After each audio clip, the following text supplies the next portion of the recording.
Capage TV. Capage TV. Capage TV. Ndenge naza awa naza na kombo ya deux généraux oyo nzamba revelenga.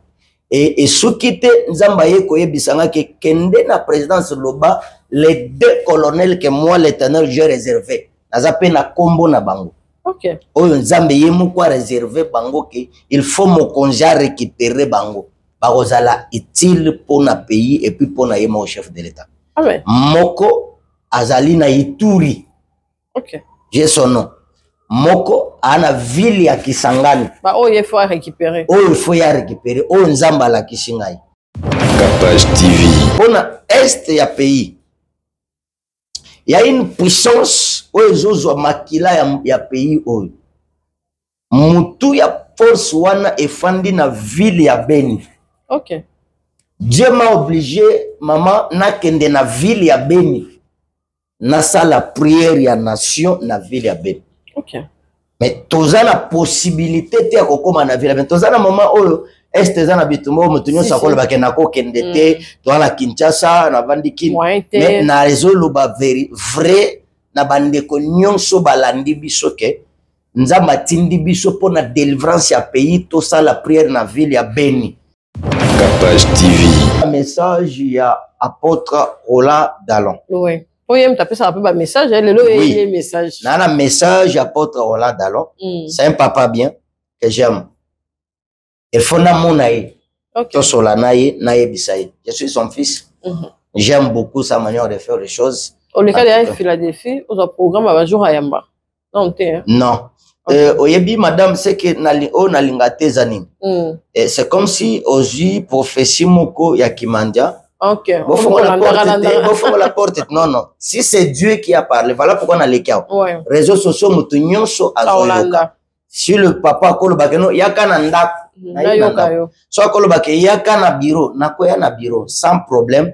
Et na koloba message oyo, ezali complot oyo elinge salema d'abord na kati ya communauté na ye ya Philadelphie. Deuxième, ekosalema na faye na ye. Et troisième, ekosalema na vie na ye oyo bapangi yango. Oyo ya vie na ye bapangi yango Dieu m'a révélé même na ngambo ya Uganda. OK. Capage TV. Prophète Mardoché, nous sommes vraiment trop jeunes. Il y a pas une zambé nenge nini, avec une circonstance nini, et puis obstacle ni okutana. Capage TV. Il y a une sœur qui nenge zala ke oke olingi sœur mo boya ça na lingi pe trop main conditions dans toute une église. Ah, une église à mon âge comme ça église nga pena prêtre ba yebinga nenge na zala église aussi mbaté et pas bon soko ko lengo église était moyen peto ko ba ezate. Exact. Azaki na moyen de transport et pas na bango ezaki un peu moins bien. Risquement naki muteme singa kenaye. Nde na kei comme en église je me souviens maté abatea ki jour wana. OK. Amona c'est comme si passer la journée sanga meyoti. Yo mtuna lo bezande yo mtuna lo bati yo mtuna lo bati. Donc na yo ka subat makamsuti. Et les choses drôles c'est que la sœur oya meminga en église elle était chantre. OK. Ah aye koyemba nzembo ya papa Deningo na cette époque natiki na maboko na yo libota na ngai aolela. Capage TV.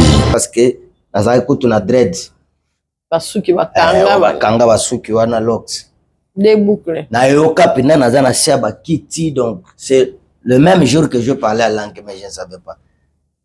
Alors tant qu'il te s'il passait bon mais maye na cher koto na cher tant qu'il te s'il na mikuti na cher atali bilamba bo poucher na tuniseke na koyaki mwana ke so répétition ezate c'est so na ke répétition nde na kwebe batu wana ba moninga natikali na ndako. C'est comme ça que natikali et panzambe tilelo. Capage TV. Avant nazala serviteur nazala ki musicien profaniste. OK. Tu as un Gaulois wario na te. Tozaki na orchestre moko ya Baoba. Ah OK. À cette époque-là, Capage TV. le Seigneur m'avait inspiré des choses. Quand j'étais à la prière, na osambe la ngamoko personnellement, zamba la kisanga makam. ala kisinga makambo ya mboka oyo. Mais toza na possibilité te ya kokoma place mokonzi azali parce que il y a des cas. Il y a cas oh mokonzi aza mokonzi ya batu nyonso. Mais za na batu ba mizueli mokonzi akomi ya bango, il n'y a pas de moyens. Peut-être na banzela ba émission na blende to le kaboye président c'est ko yoka biso. Naza mutu oyo na lekaki na ba émission moko na kosa ya la bango publicité te. Ouais. Na pesi bango message ya maison militaire ya chef de l'état. Na yebisi bango nzamba yebisi ngai que mutu moko na kombo ya mutu tel parce que nazo se réserver tous na média na kombo ya mutu tel à cause à la traître. Et derrière lui il y a deux personnes ba batikal na même place one. Maison militaire et chef de l'état. Alors après avant naya nazaki même na retraite. OK. Kolo ayebisi ngai etikali le deux général na mboka oyo, deux généraux baza danger pour na chef de l'état. OK. Le deux général et baza même na ba grade baza na mboka oyo. Nzamba yebisi nga ke kende na présidence pesa kombo ya bato mokonzi ayeba bango déjà soki batie bango na résidence surveillée bakosala makambo ya mabe parce que makambo na bango nyonso basali nkolo a révélé beso. Et bien important c'est un prophète na kati ya nation c'est lorsque nzamba azo révélé tango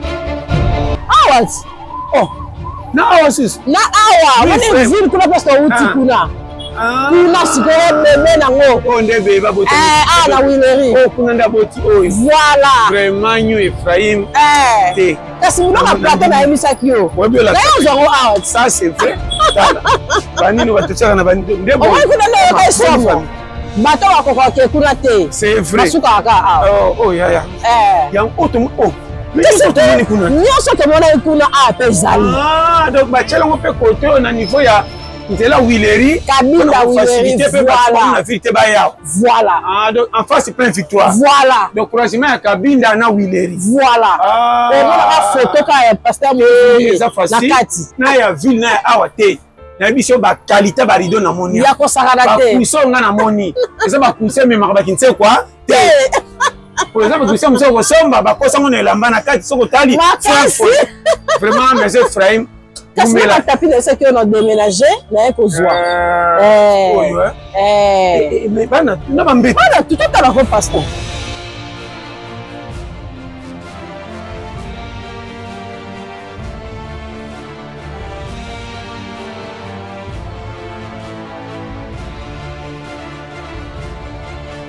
Et bapongi monsieur boya biso likaba bambeta kala na on m'a fait la vidéo quoi ça c'est vrai il y a mort on va faire bambeta médical biso tala ba fusco on bambeta médical vraiment et puis la remarqué ba rideau na bango soko sombi bazo tongo fait au fait ça des arato mu pa mu so ba rideau ndé baka o ba kende ko cha boyo sa so mbo awa soko tongi tala machine yango yo sawa na nyu Ephraim. En tout cas, livraison na biso eza gratuit. Livraison eza à domicile, terre au ma petite na banda au foot à 100 francs. Ba monteneur biloko nyonso ba livrer. Surtout livraison na biso eza gratuit. Bo fongola heure. Bo fongola reparti à 9h. OK. 9h maison Ephraim a déjà ouvert. Et bon système on peut m'appeler tiki mbongo na yo. Ceux qui pour tiki ba rosa lelo nyonso alors ceux qui pour contacter ba numéro na biso pour voyer ba adresse ya ndako payer pour livrer.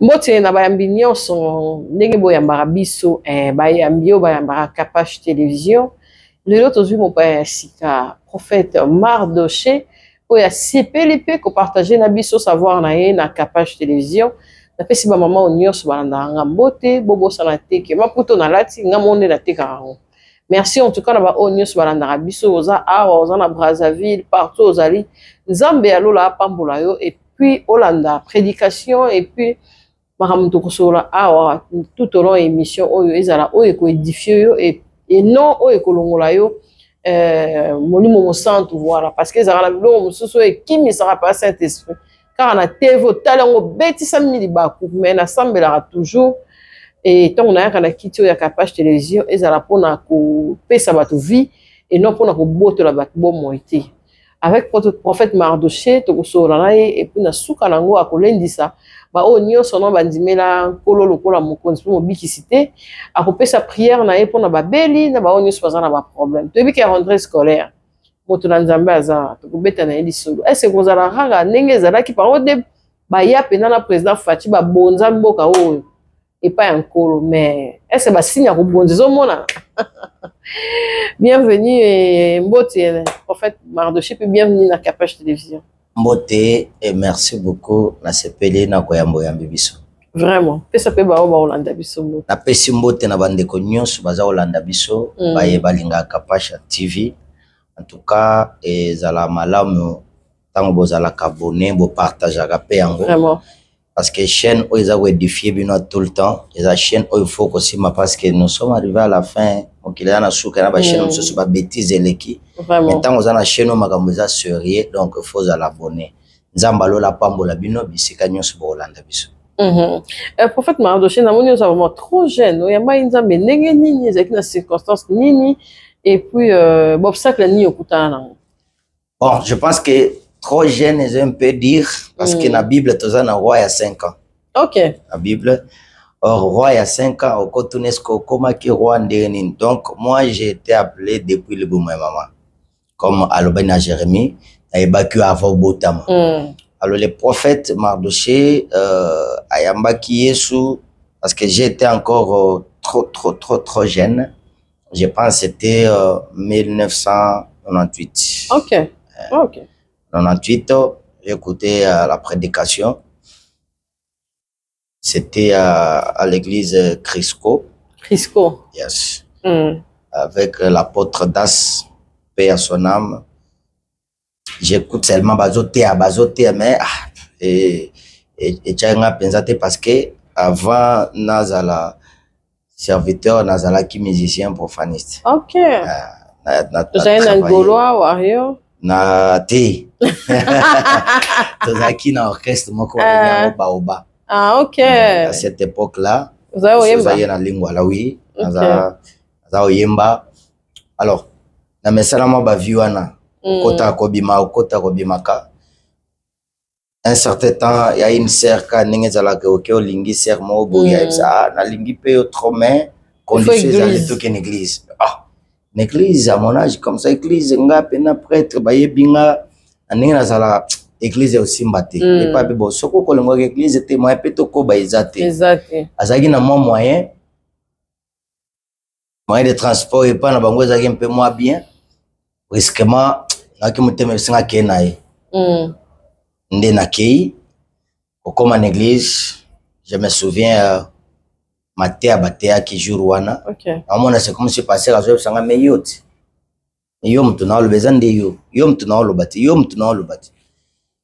Donc, n'a yo ka soubat ma kam souti. Et les choses drôles c'est que la sœur oya meminga l'église elle était chantre. Ok. Ah. Aye koyemba nzembo ya papa Deningo na cette époque. Natiki na maboko na yo libota na ngai. Aolela.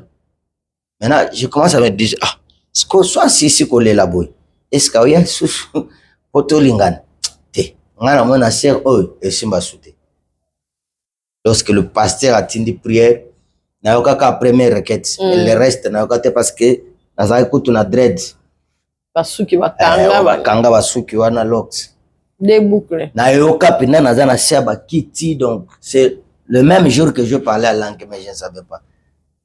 Alors, tant qu'il te si le passé, bon, mais maïe na cher koto na cher. Tant qu'il te si na mikuti na cher. Natali bilamba bo pucher na tuni seke na koyaki. Moi na que se répétition ezate, c'est son na que répétition ndé na koyeba batu wana ba moninga. Na tikali na ndako. C'est comme ça que na tikali et pas nzambe tilelo. C'est bien. Église ni Cresco ndesika na mbaki yesu. Oui, ça wapi. Ça précisément na commune à Kinshasa. Juste pembeni ya Stade des Martyrs. OK. Donc toza na Songolo. OK. Depuis oyamba iti siko zaka wana? Non. O changer église. Na changé te na zwaki appel. Délivrance c'est une église mususu. Oui, na kobi wana. J'ai travaillé. On continue pas avec la sœur, tout en commis chrétien. Non, c'est le même jour. Donc, tika qui a commis même kobe ngana ondi masuti. Donc, oui, les mêmes jours là, tant qu'à yembinze mwana olela, c'est comme si alors OK, c'est le Seigneur avait permis que nanzela na ye, ngana ke yeba sene comme Paul alobi ke mutoto meki toyo ki aza elengi botika na totika le panaye. C'est comme ça que j'ai essayé le Seigneur na ki azagu na tika liwan. Obstacle zakini, pezani nanzela nzambe. Oh, obstacle les alliés, il y a les bossés les alliés ce diable parce que diable a l'ingate qui est au tikié. OK place moussous. OK côté moussous parce que dans mouvement là tozaki wana na profaniste wana zaine ozome la diamba no sans problème. Ozo sala ba désordre mon quoi star ozo ka diable il est en train d'être utilisé. Mais lorsque le Seigneur a kutai na yo au komi moi na Nzambe, la première des choses gozo comme ennemi à diable. Ouais. Akolingate au demeurer na nzela wana akolinga toujours alongola nazo profiter même ko lobana bato oso yambi yesu omoni ndeti makamezo simbate non ezala ande formation ozo leka na formation je pense c'est lobby to lobby okono osepela parce que yé a décevoir batute si donc il est vraiment bien en tout cas nzambi apa mboloba onyo so kolanda biso na otu kolobelo mo ke bo dédié qui RDC et pas en colo tout monde qui plusieurs pasteurs na papa na biso mokonzi mboka le président Fachi mais le peuple réclame que rien ne change. C'est nos amis. Bon, c'est que moi je peux vous dire madame la Bible a dit Dieu parle tantôt d'une manière ou d'une autre. Mboka o swezala kinzambete na ebite ke na anene tiale tonga tozalandeni. Donc acte wana ya kozo mboka kopesa nzambe esungi pays oyo malgré na nous to liete to comité place to na ngo besoin mais quand même la délivrance ya mboka eza omonana parce que eza mboka ezala ki tellement infiltré to zala déjà na C ya colonisation ya pays mususu. Donc depuis que le président Tshisekedi a commis na pouvoir nde to yebi quand même que batutel nde babundisa biso batutel donc surtout ni ata mwana mukeke nana bundisa Congo ayebi. Tout ça, c'est Dieu. Alors, délivrance, est à la rambala moukte, mais délivrance, c'est un processus. Tozo kende nango, malembe, jusqu'à ce que tu aies ma place ensemble, à la kakibiso que tu aies comme. Tozo mona même, bateau ba entouré chef de l'État. Leur problème, c'est quoi? Ba mizueli. Ba mizueli, ba kolingate, ko bimisa matoi, ko yoka batu mususu. Comme je suis venu peut-être aujourd'hui dans votre émission, le Seigneur m'avait inspiré des choses. Quand j'étais à la prière, na osambe la ngamoko personnellement, zamba la kisanga makam. Ala kisanga makambu ya mboka o. Mais toza na possibilité te ya kokoma place mokonzi azali parce que il y a des cas. Il y a des cas mokonzi aza mokonzi ya batu nyonso. Mais zana batu ba mizueli mokonzi akomi ya bango. Il n'y a pas de moyens. Peut-être dans Banzela, ba émission, na blonde to le kaboye. Président c'est koyo kabiso. Naza mutu oyo na leka ki na ba émission moko na kosa la bango publicité te. Ouais. Na pesi bango message ya maison militaire ya chef de l'État. Na ebisi bango nzamba yebisi ngai que mutu moko na kombo ya mutu tel. Parce que nazo se réserver tous na média na kombo ya mutu tel à cause de la traître. Et derrière lui, il y a deux personnes, batikal, na même place, maison militaire et chef de l'État. Alors, après, avant Naya, Nazaki même na retraite. Ok. Kolo ayebi singai. Etikali le deux général. Namboka o, deux généraux. Baza danger pour un chef de l'État. Ok. Le deux général. Et baza même na ba grade. Baza na mboko. Zamba yebi singa ke kende na présidence. Pesa kombo ya bato. mokonzi ayeba bango déjà soki batie bango na résidence surveillée bakosala makambo ya mabe parce que makambo na bango nyonso basali nkolo a révélé biso. Et bien important, c'est un prophète na kati ya nation, c'est lorsque nzambe azo révélé tango nzambe azo révélé peuple na ye ndenge naza awa naza na kombo ya deux généraux oyo nzambe a révélé nga et soki te nzambe ye koyebisa nga ke kende na présidence loba les deux colonels que moi l'éternel j'ai réservé naza pe na kombo na bango. OK. Oyo nzambe ye moko réservé bango ke il faut mokonzi récupérer bango bakozala utile pour na pays et puis pour na yema au chef de l'état. Ah ouais. Moko azali na Ituri. OK. J'ai son nom. Moko ana ville ya Kisangani. Bah oh il faut récupérer. Oh il faut ya récupérer. Oh nzamba la kisingai.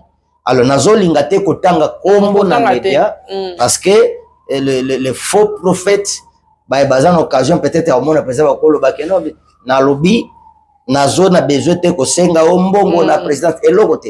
Lokola prophète on nzamba établir na pays naza quand même na besoin ya koyebisa mokonzi batu oyo mibale oyo faut oyo écarter bango mibale pe il faut zwa bango. OK. Ozala na bango pembeni. C'est ça un rôle. Et puis Dieu m'a dit pour na est ya pays il y a une puissance oyo zozwa makila ya pays oyo mutu ya force wana efandi na ville ya Beni. OK.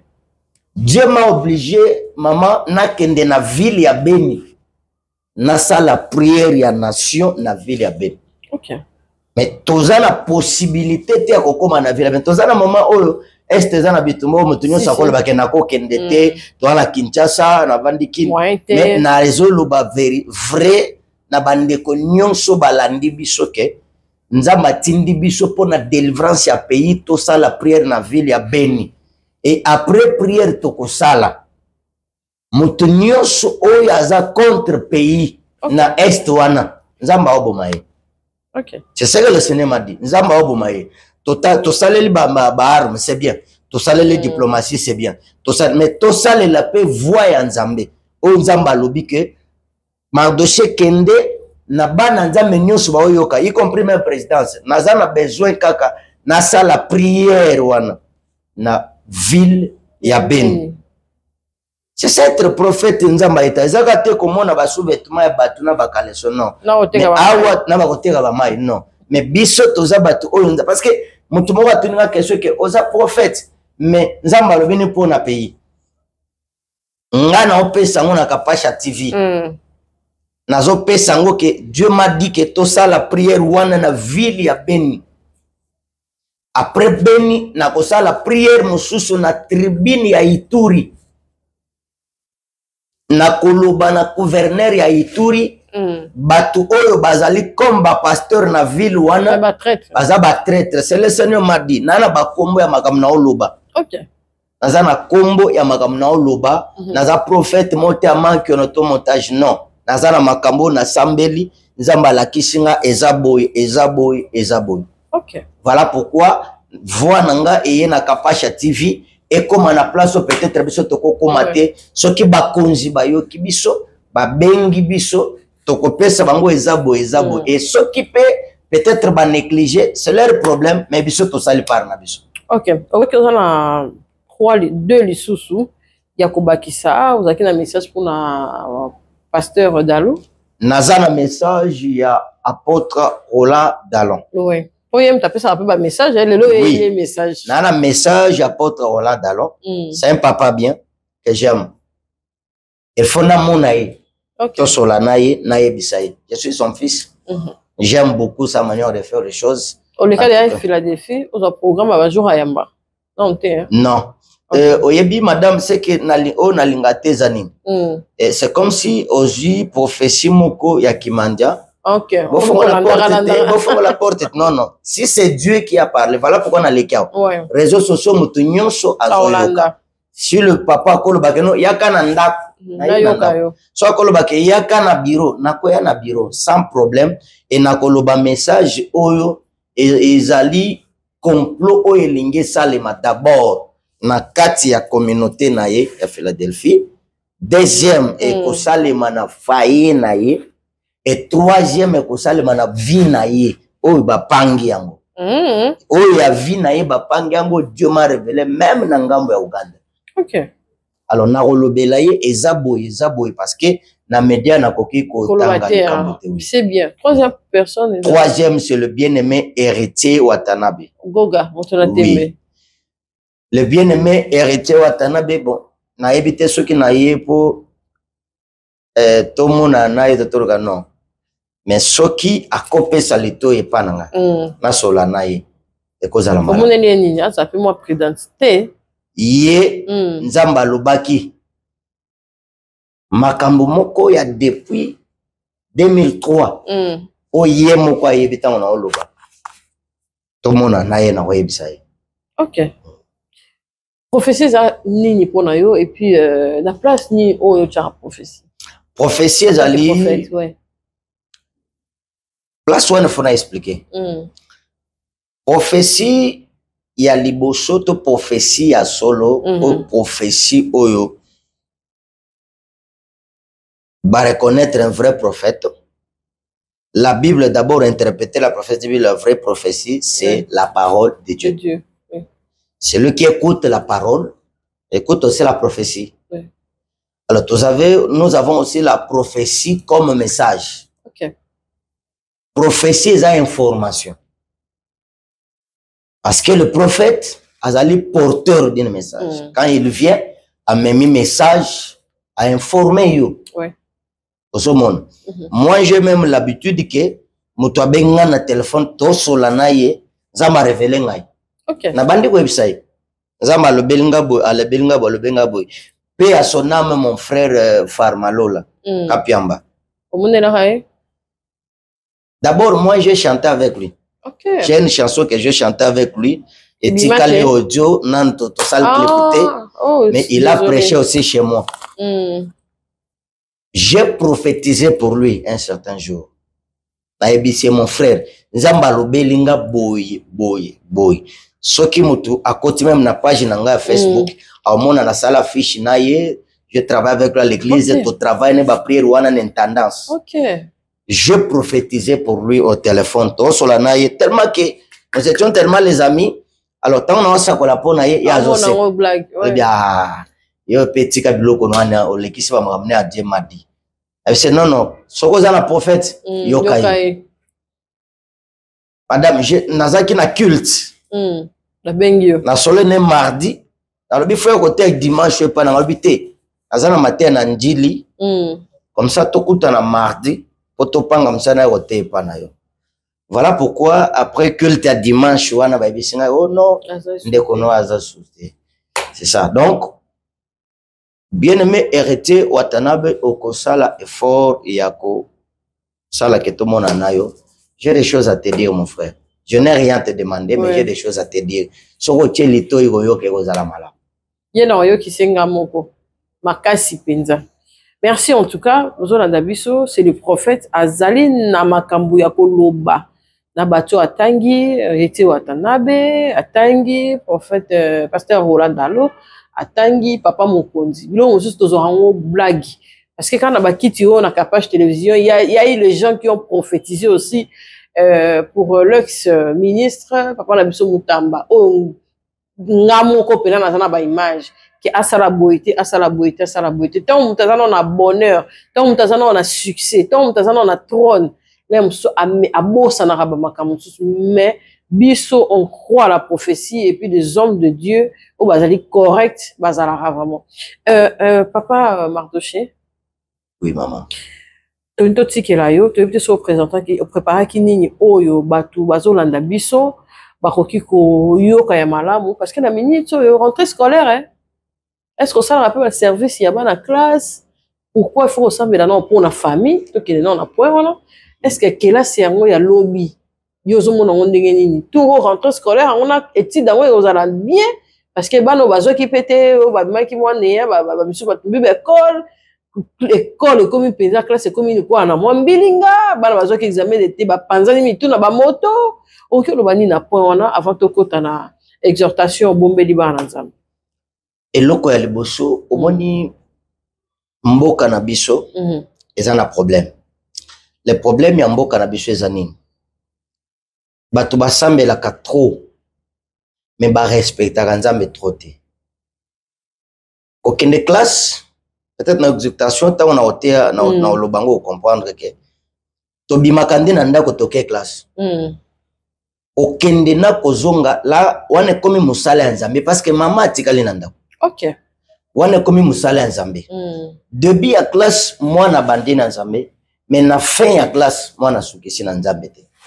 Motu mokolo ya kokende ko sala examen d'état en église alali na église à Cotigen er azui diplôme balobi ka azui akena bar.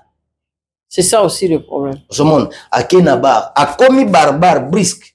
C'est les esprits. Parce que le monde où nous sommes est dirigé par les esprits. Lorsque l'esprit va comprendre déjà, voilà va kokotisa et lo comme le cola système. Ce qui moutou azui diplôme il faut batia poudre.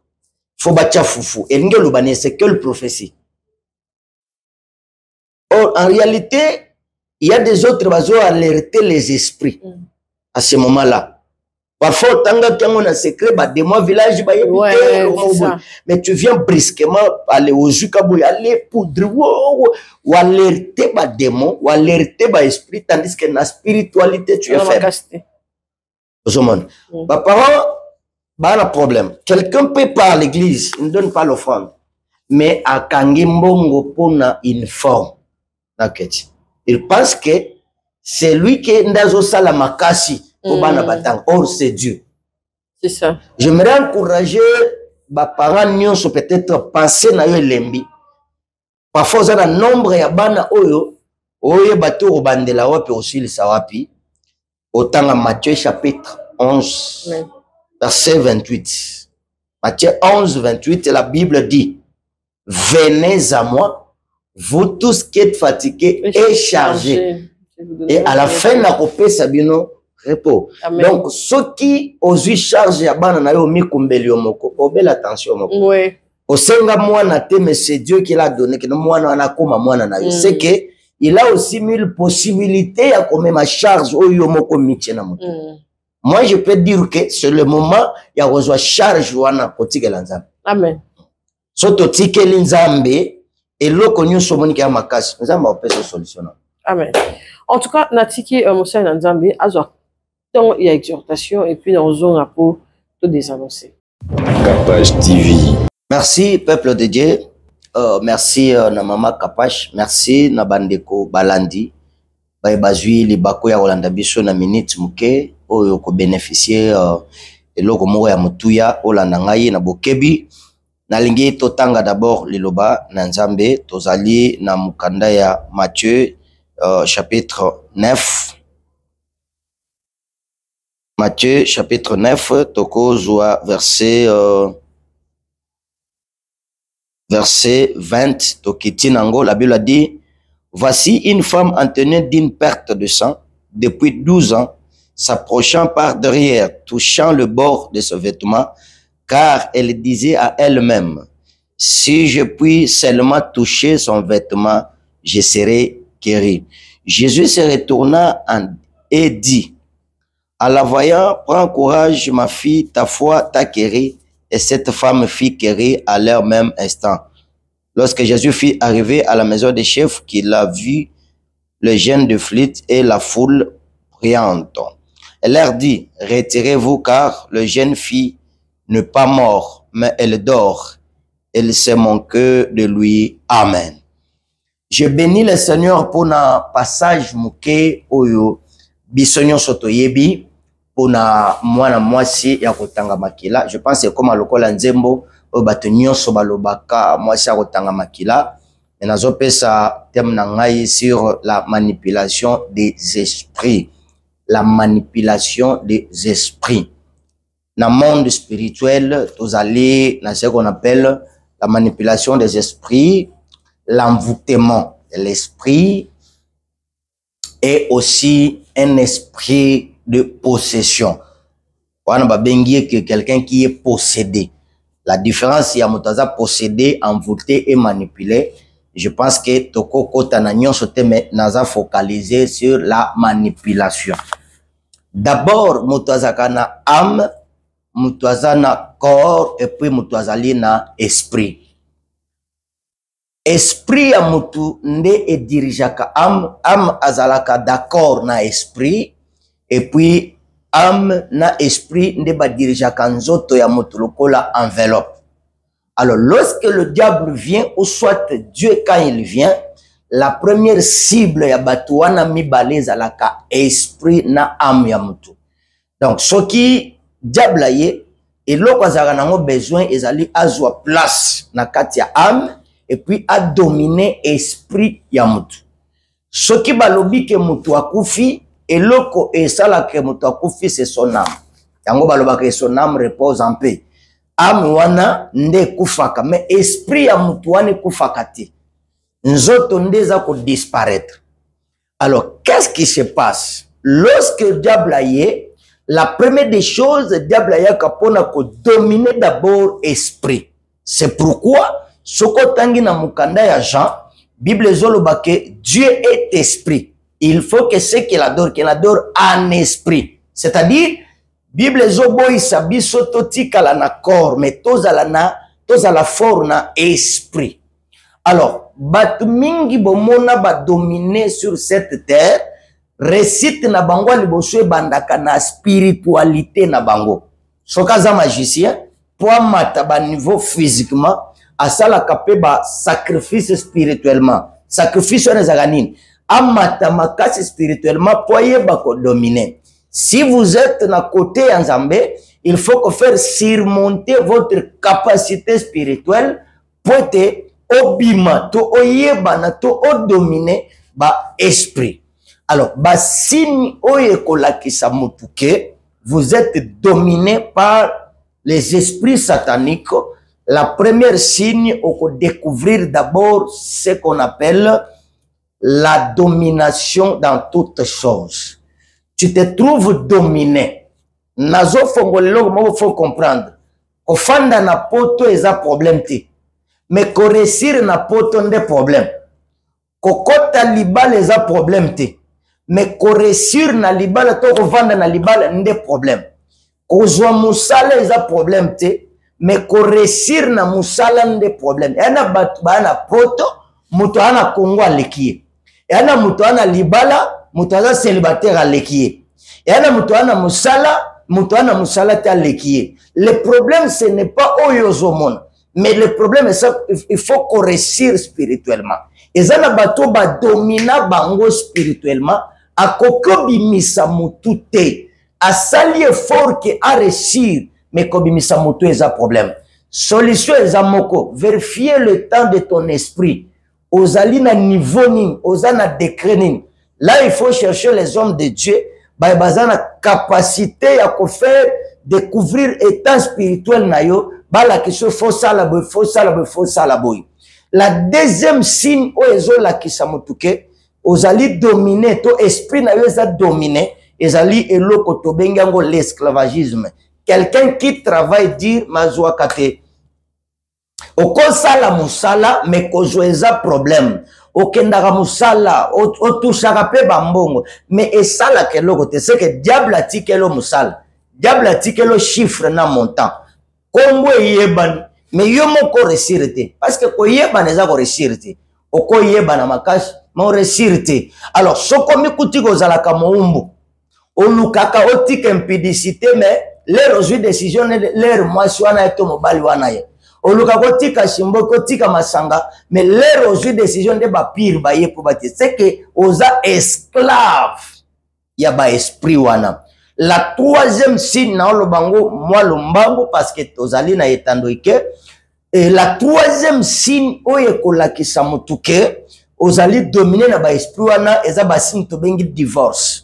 Divorce e uta ke pa na Nzambe te. Parce que la Bible a dit que mutu akabolate o nzamba sangisi. Mais lorsque diable aye eloko ya liboso salaka aizako kabola batu. Ndo kuta ke batu ebele bazali ba mibengi ba marié mais ba divorce kala. Donc, la Kalibanda, mais la chambre, poukou na PC, déjà que divorcer, sauf mérine de yébité. Donc, divorcer, bango kala, oya la ganadra na yo, ala ganadra na yo, oya poussé na yo. Comment vous mettre 3 mois dans la chambre, vous sur la kate, kandango ya ndengenin.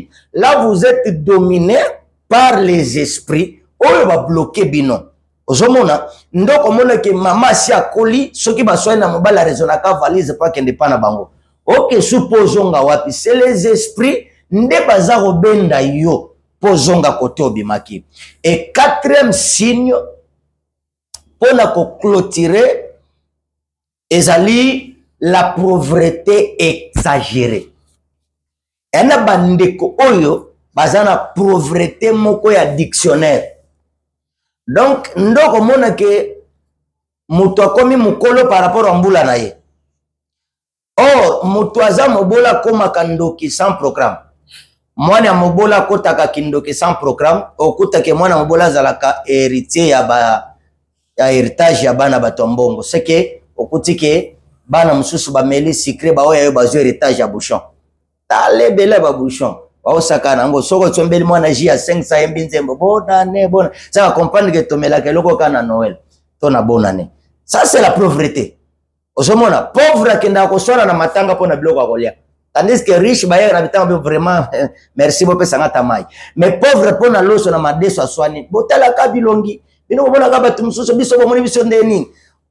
Or loso na madeso kola mangola ndako na. Mais le kola esprit ya pauvreté za la kana mutu okuta ke pauvre aza ko lingate ko avancer. Batu batonga na kabaza ba pauvre. Mondi pauvre akovanda azotonga mutu aleka ke kendaki on dirait bachake cameraman, on dirait bachake journaliste information.